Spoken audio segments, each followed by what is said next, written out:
नमस्कार, मैं हूं प्रशांत और बात करेंगे इस हफ्ते रिलीज हुई फिल्म के बारे में जिसका नाम है केसरी चैप्टर 2। और ये केसरी का स्पिरिचुअल सीक्वल है। स्पिरिचुअल सीक्वल का मतलब होता है कि जहां पे किरदार अलग होते हैं, कहानी अलग होती है, पुरानी कहानी से कोई लेना देना नहीं होता। लेकिन क्योंकि ये फिल्म भी देशभक्ति पे है और केसरी 1 भी देशभक्ति पर थी, इसलिए इस फिल्म का नाम केसरी चैप्टर 2 रखा गया है। इस फिल्म के कलाकारों की बात करें तो इसमें अक्षय कुमार, रजीना कसेंड्रा, आर माधवन, अनन्या पांडे इसमें हैं। फिल्म को लिखा है अमृतपाल सिंह बिंद्रा और जो डायरेक्टर हैं फिल्म के करण सिंह त्यागी, दोनों ने मिलकर लिखा है। फिल्म के डायलॉग्स जो हैं वो लिखे हैं सुमित सक्सेना ने और इसका म्यूजिक दिया है शाश्वत सचदेव ने। इस फिल्म को प्रोड्यूस किया है करण जौहर की कंपनी धर्मा प्रोडक्शन, धर्मा फिल्म्स ने, और साथ में और भी कई सारे प्रोड्यूसर्स इसमें हैं, को प्रोड्यूसर्स इसमें हैं।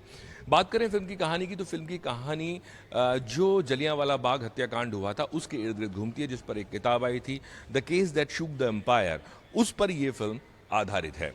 जलियांवाला बाग में जब हत्याकांड हुआ था, उस हत्याकांड के बाद जनरल डायर के ऊपर एक मुकदमा चला था और उस मुकदमे में क्या हुआ था, किस किस तरह की मुश्किलें आई थीं, और जिन्होंने ये केस लड़ा था शंकरन नायर, उनके बारे में ये पूरी की पूरी कहानी है। किस तरह से वो इस केस को पलट देते हैं और जनरल डायर को कैसे दोषी ठहराया जाता है, ये कुल मिलाकर फिल्म की कहानी है। अब हम बात करेंगे इस फिल्म की जो खामियां हैं और खूबियां उनके बारे में, लेकिन उससे पहले मैं आपको बता दूं कि जलियांवाला हत्याकांड पे बहुत सारी फिल्में आई हैं, लेकिन ये जो कहानी है ये अछूती है। अगर आप इसका टाइटल भी देखेंगे तो अनटोल्ड स्टोरी इसमें एक टैगलाइन नीचे दी गई है, और ये बात बिल्कुल सही है क्योंकि बहुत सारे लोग जो देश में हैं उनको जलियांवाला हत्याकांड के बारे में तो ज़रूर मालूम है, लेकिन इस केस के बारे में ज़्यादा पता नहीं है कि किस तरह के दाव पेच कोर्ट में खेले गए और किस तरह से जो ये पूरी जो जनरल डायर को दोषी ठहराया गया था उसके बीच क्या क्या चीज़ें हुई और केस ने किस तरह के जो मोड़ थे इस केस में वो आए। तो ये इस फिल्म की कहानी में है जो आप देखेंगे। आगे आपको नहीं बताऊंगा क्योंकि फिर आपका मज़ा किरकिरा हो जाएगा। मैं आपको बताता हूँ अब खामियां और खूबियां। तो फिल्म की पहली खामी, बहुत कम खामियां मुझे इस फिल्म में नज़र आई। तो पहली खामी जो मुझे नज़र आती है वो ये कि फिल्म फर्स्ट हाफ में थोड़ा सा डिप करती है। थोड़ा सा डिप मतलब कुछ ऐसे मोमेंट्स आते हैं जब आपको लगता है कि फिल्म थोड़ी स्लो पड़ रही है, ख़ास तौर से जब हम शंकरन नायर का जो उनका रुतबा दिखाया जाता है अंग्रेज़ों के बीच में, वहाँ पे आपको थोड़ा सा लगता है कि हाँ ठीक है, ये आप हमें दिखा रहे हैं, लेकिन वो ऐसा नहीं है कि आप सांस रोक के बैठें या आप उसको देख के आपको लगे कि ये आपको इंटरेस्ट कर रहा है या आप इससे अट्रैक्ट हो रहे हैं। लेकिन वो ज़रूरी है क्योंकि कोई भी किरदार जब दिखाया जाता है किसी फिल्म में तो उसकी एक बैकग्राउंड स्टोरी बतानी ज़रूरी होती है कि क्या हो रहा था, और सिनेमैटिक पॉइंट ऑफ व्यू से भी वो ज़रूरी था। लेकिन हो सकता है दर्शक जब ये देखें तो वो थोड़ा सा उनको स्लो लगे। दूसरा जो एक स्लो मोमेंट आता है फिल्म में वो इंटरवल के बाद आता है, जहाँ पे एक रेप केस की बात होती है। वो थोड़ा सा एक स्लो मोमेंट कहूँगा मैं, या जहाँ पे फिल्म थोड़ी धीमी लगती है वो आता है, क्योंकि आपको ऐसा लगता है कि केस कहाँ से कहाँ जा रहा है, लेकिन वो केस जुड़ा होता है इसी केस से। वो आपको बाद में पता लगेगा जब आप फिल्म देखेंगे।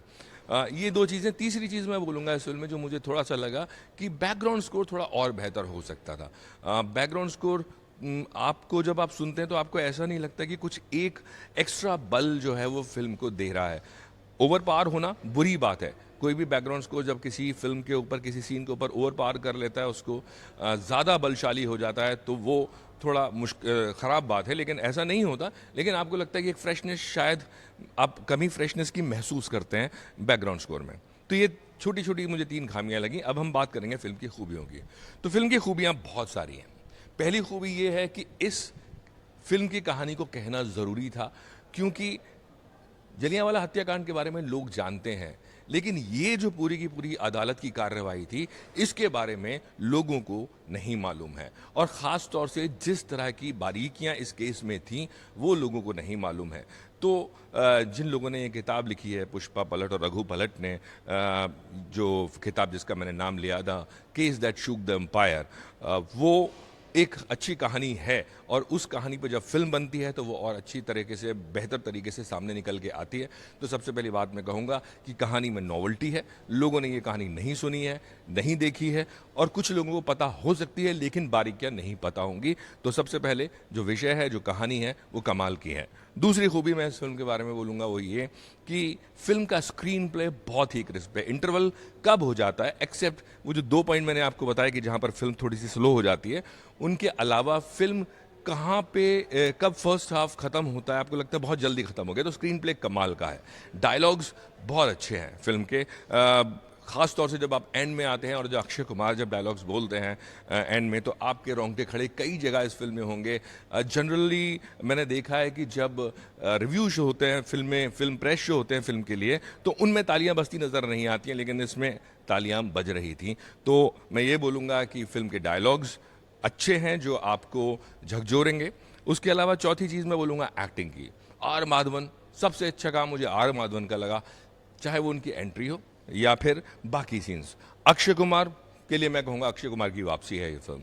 जिस तरह की फिल्में वो कर रहे थे, जब जो अगर मैं उनकी उस तरह की फिल्मों की भी बात करूं जो देशभक्ति से जुड़ी हुई थी, तो उन्हें बहुत मार धाड़ ये सारी चीज़ें थी, लेकिन ये फिल्म अक्षय कुमार को बता एक्टर एक बार फिर से वापस ला के खड़ा कर देती है टॉप पोजीशन पे।